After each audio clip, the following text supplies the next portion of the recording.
Mandate Bihar की जनता ने दिया है और उस मैंडेट की बदौलत हम लोग यहाँ बैठे हैं। किसी की कृपा के बदौलत नहीं बैठे। अगर कृपा है किसी की तो बिहार की जनता की, और कृपा है तो ऊपर वाले की, और किसी की कृपा नहीं है। और ये मैंडेट जिसको मिला हुआ है, कॉन्स्टिट्यूशन के हिसाब से सरकारें बनती है, तो बाकी कॉन्स्टिट्यूशनल बॉडी को भी मर्यादा में नहीं रहना है। प्रेस काउंसिल की बात आप लोग उठाए, देखिए साहब हम तो बोलते नहीं, बाहर तो बोले नहीं। एक बार काटजू साहब आकर के बोल गए तो हमसे लोगों ने अखबार में पूछा, हम गए हुए थे गांधी मैदान थाना का उद्घाटन करने के लिए, नया बिल्डिंग बना है। पूछा लोगों ने, हमने हाथ जोड़ लिया कि बड़े लोग हैं, मेरे जैसा मामूली आदमी बड़े लोगों पर बोलने के लायक नहीं है, कह के हम निकल गए। मैं बचता हूं, मैं किसी पर कमेंट नहीं करता हूं। इसके पहले आए, फरवरी में आए, यूनिवर्सिटी में आए, वहां क्या क्या बोल गए। वहां बोल रहे हैं तो किसी ने कुछ उनको कहा, अखबार में खबर पढ़ी, हमारी तो बात भी नहीं होती। प्रिंसिपल ने वॉकआउट कर लिया, या क्या किया अखबार में जो हम देखे उसको, जो भी हुआ हो प्रिंसिपल ने, तो प्रिंसिपल ने अगर प्रोटेस्ट किया तो उसकी जिम्मेदारी चीफ मिनिस्टर की है, राज्य सरकार की है। और क्या माइंडसेट है, प्रिंसिपल की पत्नी अगर जदयू की विधायक है तो इसका क्या मतलब है, क्या मतलब है इसका, किस आधार पर लाइन ड्रॉ किया होगा लोगों ने, इसी आधार पर किया होगा। अब बात यहां तक जाएगी, बात यहां तक जाएगी। हम लोग बोलते नहीं हैं, हम बर्दाश्त करते हैं, हम भगवान बुद्ध को मानते हैं, अपमान को भी झेलते हैं। आपने चर्चा उठा दी तो इस बात का हम जिक्र कर रहे हैं। क्या है मजाक, किसी को अधिकार मिला हुआ है कि जो मर्जी आवे बोलते रहें, कोई पद की गरिमा का ख्याल नहीं। इसके पहले प्रेस काउंसिल ऑफ इंडिया के अध्यक्ष नहीं हुआ करते थे, आज कोई पहली बार हुए हैं।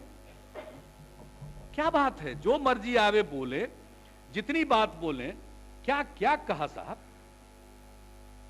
क्या नहीं बोल दिया।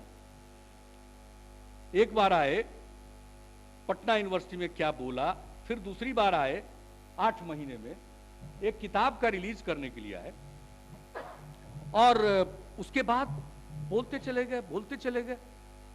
और मेरी तुलना धनानंद से कर दी, नंद वंश के शासक धनानंद से तुलना कर दी हमारी। क्या था भाई धनानंद, इतिहास के पन्नों में धनानंद के बारे में क्या लिखा हुआ है। अब राजतंत्र है, अब कोई धनानंद बन सकता है संभव, धनानंद से तुलना कर रहे हैं। ये किसने अधिकार दिया है। किसी संवैधानिक संस्था पर बैठे हुए, संवैधानिक भी है या नहीं, स्टैट्यूटरी बॉडी में बैठे हुए व्यक्ति को यह अधिकार है कि जो मर्जी आवे बोलें और एक तरफा बोलें। आपने तो आते ही कह दिया फरवरी में, जो बोलना है बोलते चले गए, बोलते चले गए, बोलते चले गए। हम तो कुछ नहीं बोले, हम तो बोलते भी नहीं, मेरा क्या काम है भाई। लेकिन आ करके यहां कौन लोग बुलाते हैं, कौन लोग बुलवाते हैं, ये डिजाइन नहीं होगा। और आकर के ये बोलेगा, उसके बाद कहेगा कि हम फैक्ट फाइंडिंग कमेटी बनाते हैं। फैक्ट फाइंडिंग कमेटी कौन बनाते हैं, कौन नहीं जानता है जी, किसको चले। सांच को आंच क्या है, हम पर ये सब बंदर घुड़की नहीं चलती है। कौन फैक्ट फाइंडिंग कमेटी में है। हम इन लोगों का नाम लेकर के उनका महत्व बढ़ाना नहीं चाहते। सारी दुनिया जानती है किनके साथ जुड़े हुए हैं, किनके लिए काम कर रहे हैं। और आकर के पूरे बिहार में कौन सी जांच, किस बात के लिए जांच, किसने शिकायत की, किसने शिकायत की, जांच की कोई प्रक्रिया है या नहीं प्रक्रिया, किसने किसकी शिकायत है। तो बायस्ड ओपिनियन था। आए क्या पटना यूनिवर्सिटी में, पटना कॉलेज के प्रिंसिपल ने क्या किया, और आप लगे भाषण देने। और भाषण किसको देने लगे भाई, तो सीधे सरकार पर देने लगे, हम पर देने लगे। अब आप जरा बताइए, हम पर तो इसलिए देने गए ना कि हमारा फैमिली बैकग्राउंड कुछ है नहीं। हम एक साधारण किसान वैद्य के घर में पैदा हुए स्वतंत्रता सेनानी थे। हमारा कोई बैकग्राउंड बहुत आभा मंडित नहीं था। तो इसका मतलब अगर किसी का बैकग्राउंड आभा मंडित रहेगा, भाई मान लिया काटजू साहब, आपके दादाजी कैलाशनाथ काटजू थे, हम सब लोग इज्जत करते हैं, सेंट्रल प्रोविंसेस के मुख्यमंत्री थे, कांग्रेस के बड़े नेता थे, शायद गवर्नर भी रहे, केंद्र में मंत्री भी रहे। तो भाई हमारे दादा तो गांव में रहने वाले किसान थे, तो हम तो छोटे आदमी हैं। आपकी पिछली पीढ़ी के लोग भी बड़े पदों पर थे, आप भी बड़े पदों पर रहे। भाई कम से कम अपना नहीं तो जिस पद पर रह चुके हैं उस पद की गरिमा का तो ख्याल रखना चाहिए। कहां करके बोल रहे हैं आप और क्या बोल रहे हैं? हमको सिखाने की जरूरत नहीं है। मेरे मन में किसी बात का अभिमान नहीं है, मैं लोगों से सीखता हूं। आज तक एक क्षण के लिए एहसास नहीं हुआ कि हम सत्ता में हैं। हमको यह एहसास हुआ है कि हमको जनता ने जिम्मेवारी दी है, और जो भी जितनी भी अकल है, ठीक है, इन महान लोगों के तरफ भले ही अकल नहीं हो, लेकिन जो छोटी बुद्धि है जनता के बीच रह करके सीखते हुए, हमको कोई सिखाने वाला नहीं आया। अपने अनुभव से ठोकर खा करके, लोगों का सुन करके, आंख खोल करके रखते हैं, जनता के बीच में जाते हैं। गांधी जी ने कहा है रोशनी पानी है, जनता के बीच में जाओ। अगर किसी चीज में रास्ता नहीं मिलता, हम हमेशा लोगों के बीच में जाते हैं, वहां से हमको रोशनी मिलती है। अभी हमने भ्रष्टाचार के मामले में इतने उदाहरण आपको दिए, जो कार्रवाइयां हो रही, ये हम जनता के बीच में गए विकास यात्रा में। लोगों ने जो कहानी सुनाई, इसके बाद स्पेशल कोर्ट्स एक्ट बना और आज आगे कार्रवाई हो रही। लोगों के बीच में जाते, विश्वास यात्रा में घूम रहे थे। इंदिरा आवास, हमने आईएएस आईपीएस अधिकारियों को कहा कि भाई इतनी बड़ी परीक्षा पास करके आप आते हैं, ये गांव में रहने वाला, ये बीच में दलाली कमाने वाला व्यक्ति इतना तेज है आपकी तुलना में? तो निकला, दलालों को नकेल कसने का भी कानून निकला। अब हो रहा, हम लोगों के बीच में जाते हैं, सीखते हैं, काम करते हैं। जो मर्जी आता है बोलते हैं। तो भाई हम लोग साधारण परिवेश से आए हैं, मामूली परिवार से निकले हैं, अति साधारण परिवार से निकले हैं।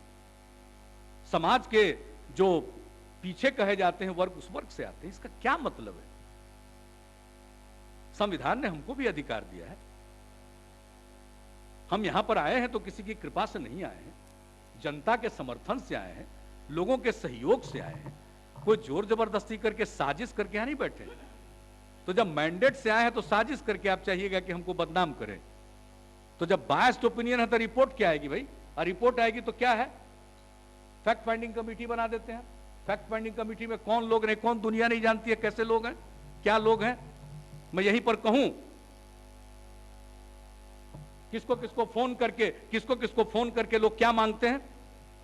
ऐसे ऐसे ऐसे ऐसे लोग। फैक्ट फाइंडिंग क्या? फैक्ट फाइंडिंग कौन सा सेंसरशिप है? पूरी खबर छपती है। हम लोग तो कभी आज तक कोई एक समाचार पत्र का, चाहे मैनेजमेंट का हो या एडिटोरियल का हो, कह दे कि हमने कहा हो कि आप फलां की न्यूज मत छापिए और हमारी न्यूज छापिए। ये मेरी आदत नहीं है, ये जिनकी आदत होगी। अब अगर पता किया जाए जरा काटजू साहब का, किनके कहने पर, कितने लोगों से बात किए जब यूनिवर्सिटी वहां ठहरे हुए थे, पहली बार आए तब, कौन कौन लोग बधाई दे रहे थे। और अभी एक फैक्ट फाइंडिंग कमेटी हुई है तो ईमेल से कहां कहां भेज रहे हैं। अभी प्रेस काउंसिल ऑफ इंडिया के मीटिंग में रखा गया है, पास नहीं हो सका। अब प्रेस काउंसिल ऑफ इंडिया के मीटिंग में रखने के पहले फैक्ट फाइंडिंग की रिपोर्ट मार्केट में घूम रही है। इसका इरादा क्या है? क्या इरादा है? तो देखिए, सब जगह जरा अति नहीं करना चाहिए। जो मर्जी आया ढाही मार रहे हैं, ढाई मारते फिर रहे हैं, इधर ढाई मारा, उधर ढाई मारा। अरे भाई जरा समझ बूझ करके ढाई मारिए, ऐसे ही सिंग टूट जाएगा। मना नहीं किया होगा न्यूज छापने के लिए, मगर आपके तत्कालीन सूचना जनसंपर्क विभाग के निदेशक श्री शिव कपूर ने विभिन्न अखबारों को लिखित दिया कि आपको सरकारी समाचार का तरजीह। अच्छा ठीक है, उसका 2 दिन के बाद जरा पता किए आप प्रधान सचिव ने क्या भेजा है पत्र? अरे उपलब्ध करा दीजिए। जब फैक्ट फाइंडिंग कमेटी, उसको नहीं उपलब्ध लेना था, उसको पता नहीं है सिलेक्टेड बात लिखना। और अभी प्रेस काउंसिल ऑफ इंडिया में रख करके पास नहीं हुआ और आपके भी हाथ में।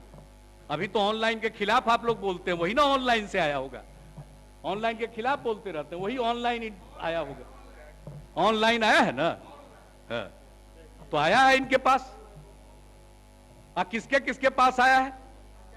कहां ईमेल करके किसके पास भेजे गए हैं? किस किस साइट पर उपलब्ध है? कैसे उपलब्ध है, कौन सी कमेटी, कैसी जांच? ये कोई नया कानून गढ़ रहे हैं क्या? कानून से सबको कोई ऊपर है, सब कानून के नीचे है, सबको मान के चलना चाहिए। अभी जनसंपर्क के बारे में, डायरेक्टर के बारे में कर, प्रधान सचिव को जानकारी मिली, तुरंत उस ऑर्डर को कैंसिल करके और उसके बाद उसको जवाब तलब भी किया, कहा कि ये काम नहीं करना। लेकिन जनसंपर्क विभाग का क्या काम है? ये कोई मेरे समय का नहीं बना हुआ है, रूल ऑफ एग्जीक्यूटिव बिजनेस में। आप भी थे पीआरडी के मंत्री, पीआरडी मंत्री ये भी थे। आप जरा खाली याद कराते हैं, पता नहीं जरूर पढ़े होंगे। रूल ऑफ एग्जीक्यूटिव बिजनेस में कोई डिपार्टमेंट के मंत्री हैं, आपको क्या काम सौंपा गया है तो पढ़े ही होंगे। देखिए, प्रेस सुन लीजिए, जनसंपर्क विभाग का काम, सूचना एवं जनसंपर्क विभाग, ये कार्यपालिका नियमावली के अंतर्गत जो इनको दायित्व सौंपे गए, प्रेस जिसके अंतर्गत निम्नलिखित भी है: प्रेस के साथ संपर्क, प्रेस नोट, समाचार लेख आदि प्रेस को जारी करना, राज्य में प्रकाशित होने वाले हिंदी, अंग्रेजी तथा उर्दू के समाचार पत्रों के टोन एवं टेम्पर की समीक्षा। मेरा नहीं बनाया हुआ है, आपके समय में भी था, पढ़ लीजिएगा, हम आप ही के टाइम वाला निकाल के पढ़ रहे हैं। बिहार में स्थित हिंदी, अंग्रेजी तथा उर्दू के समाचार पत्रों की नीति पर पाक्षिक गोपनीय प्रतिवेदन सरकार के समक्ष प्रस्तुत करना। ये जनसंपर्क विभाग का काम है, ये निर्देशित कार्य है, उसके ये मंत्री रहे हैं। एक डायरेक्टर का कागज लेकर के उसमें छपा हुआ है, डायरेक्टर क्या चीज है इनको भी मालूम है अच्छी तरह। विज्ञापन नीति है, विज्ञापन नीति, नीति बनाने के लिए तो वोट पड़ता है सिद्दीकी साहब, नीति बनाने के लिए वोट पड़ता है। ये जनता जो वोट करती है वो काहे का करती है? नीति बनाने के लिए वोट करती है, और नीति बनाना सरकार की जिम्मेवारी है और सरकार का वो अधिकार है। आप नीति पर चर्चा कर सकते हैं सदन में, आपको कोई नहीं रोके हुए, लेकिन अंततोगत्वा नीति सरकार बनाती है और सरकार को जनता चुनती है। और जब तक कोई सरकार है, जनता की चुनी हुई सरकार नीतियां बनाएगी, किसी के कहने से कोई दूसरा नीति नहीं बनाएगा। ऐसा कोई संविधान की परिकल्पना नहीं की है बाबा साहब भीमराव अम्बेडकर ने और दूसरे हमारे संविधान निर्माताओं ने कि जनता वोट तो किसी और को देगी और नीति कोई और बनाएगा जो बाहर बैठा हुआ है। ऐसा हाँ, हाउस में आता है, हाउस कानून बनाता है, हाउस कानून बनाएगा, नीति हम बनाएंगे। आप नीति पर चर्चा कर सकते हैं, आप नीति पर चर्चा कर सकते हैं, कानून हाउस बनाएगा। अब ये तो नीति क्यों नहीं होगा, बहस होना भी चाहिए, यही सब चीज पर तो बहस होना चाहिए। नीति तो सरकार बनाएगी ना। हाँ, नीति संविधान और कानून के दायरे में होना चाहिए। ये कोई नहीं कर सकता है कि संविधान और कानून के दायरे के बाहर जाए। इसलिए तो हम कार्यपालिका नियमावली आपको दे रहे हैं जिसको कानून का दर्जा है, इसी पर सब चलता है, पूरी सरकार चलती है, इससे अलग हम लोग जा नहीं सकते। यही है